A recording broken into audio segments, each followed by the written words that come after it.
Du début du 19e siècle jusqu'à la fin des années 30, ce sont plus de 800 millions de visiteurs qui iront dans des expositions, des villages itinérants, des zoos ou dans des jardins d'acclimatation pour découvrir près de 30 000 exhibés. À travers ce passé oublié dont il ne reste que quelques images, on mesure de quelle façon le racisme s'est généralisé et a imprégné le monde en à peine un siècle. Toute l'Europe, de Londres à Bruxelles, de Milan à Hambourg, de Prague à Moscou, de Porto à Paris, mais aussi les États-Unis et le Japon vont connaître ce type d'exhibition. Le phénomène va prendre de l'ampleur tout au long du 19e siècle en parallèle des conquêtes coloniales. Il n'y a pas que des Africains dans ces exhibitions dites ethnographiques, mais tous les peuples qui subissent les uns après les autres l'emprise des empires coloniaux. À partir de 1850, des groupes d'Indiens, de Lapons, de Bushmen, d'Aborigènes et de Zoulous seront exhibés par petits groupes dans toute l'Europe. Aux États-Unis, Barnum va accentuer le phénomène avant de se rendre lui aussi en Europe. La mode des os humains va connaître une expansion sans précédent à partir de 1880. En moins de 10 ans, on va passer de quelques individus capturés et exhibés comme des animaux à de véritables troupes organisées d'une centaine d'individus et recrutées de façon massive dans le monde entier. Le phénomène va devenir mondial. Très vite, la quasi-totalité des grandes capitales européennes et américaines font appel à des impresarios comme Barnum, Buffalo Bill ou l'allemand Hagenbeck. Certains jours de 1896, au jardin d'acclimatation de Paris, comme on le voit dans l'un des tout premiers films des Frères Lumière, on comptera plus de 60 000 visiteurs. Ici, des enfants plongent pour récupérer les pièces que leur lancent les visiteurs. Tout cela ressemble à un immense amusement qui touche tous les publics. Même les monarques et les présidents s'y rendent en visite officielle. Quittant son pays, un petit négro de l'Afrique centrale vint jusqu'à Paris voir l'exposition coloniale. C'était Nénuphar, un joyeux lascar. Pour être élégant, c'est aux pieds qu'il mettait ses gants. À côté du monde du spectacle, les expositions officielles et universelles des États présentaient aussi des villages exotiques.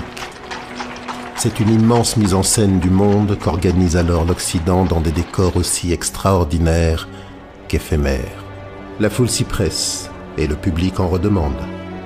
Comme lors de l'exposition universelle de 1900 à Paris, où près de 50 millions de visiteurs se rendront, ou encore à Wembley, où près de 25 millions de personnes viendront découvrir les peuples exhibés de l'Empire britannique.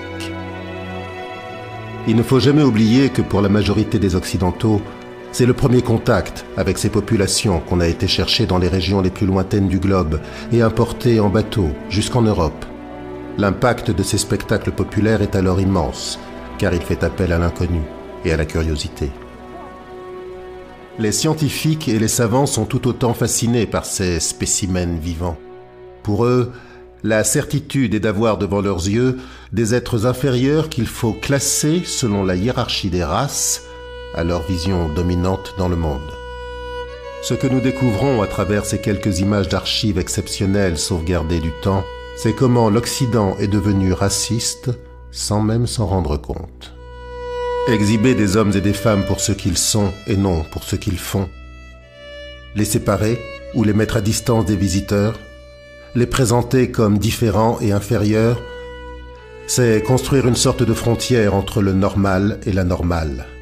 C'est inventer une coupure entre deux humanités. C'est cela que fabriquent les os humains. Ces exhibitions donnent à croire que les sauvages existent, y compris dans les manipulations les plus odieuses qui ressemblent de plus en plus à des phénomènes de cirque. Il faut attirer le public, alors on invente, on met en scène, on fabrique de faux peuples, on les forme, comme cela, on est certain de la qualité du spectacle. On leur demande de danser, de manger de la viande crue, on fabrique des décors avec des animaux. Enfin, les femmes sont le plus souvent dénudées. Et lorsqu'il y a un nouveau-né, le public est invité à l'observer. Très vite, les visiteurs pensent que le sauvage est une réalité. Ils l'ont vu.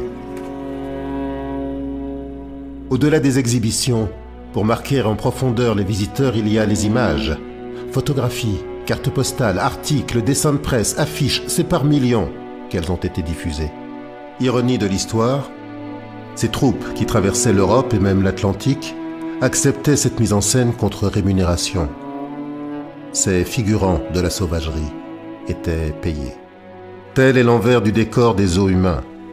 Le sauvage, au tournant du siècle, demande un salaire.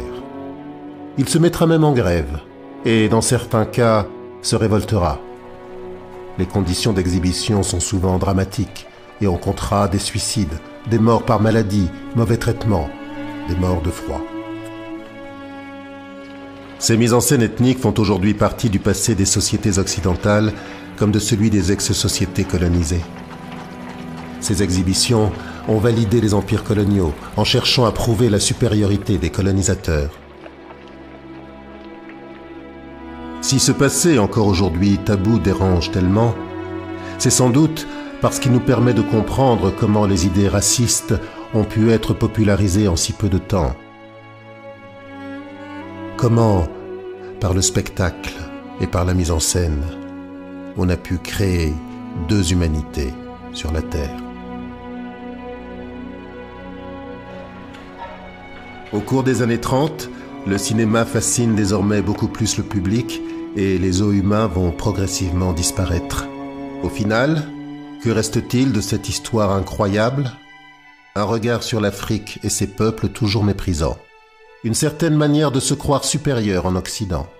Et surtout, la possibilité aujourd'hui de comprendre comment des millions d'Occidentaux ont été manipulés pour croire en ce discours sur l'inégalité des races qui depuis des siècles a engendré tant de haine, tant de conflits et tant d'incompréhension.